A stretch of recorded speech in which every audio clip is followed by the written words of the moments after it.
Hi, I'm Nick. Today's cliche is called to rain on someone's parade.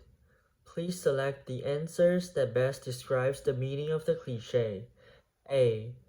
To spoil someone's plan or celebration. 去破坏掉，去干扰到其他人的计划或者是庆祝的东西。B.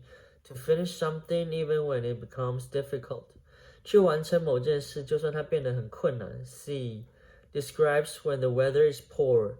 形容某一天的天气很糟糕。你们觉得是哪一个呢？ A or B or C? Give you 5 seconds.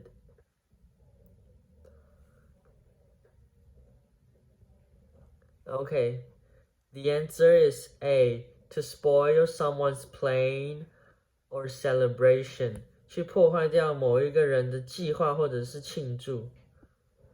原本的 celebration 有一个 good time happening， 你正在享受一个好时光 ，but your boss yelled at you， 你的老板对你大吼了 ，so it makes your day bad， 它让你的这一天变得很糟糕，或者是 ruin someone's event， 它破坏掉了某一个人的事件，某一个人发生的好事。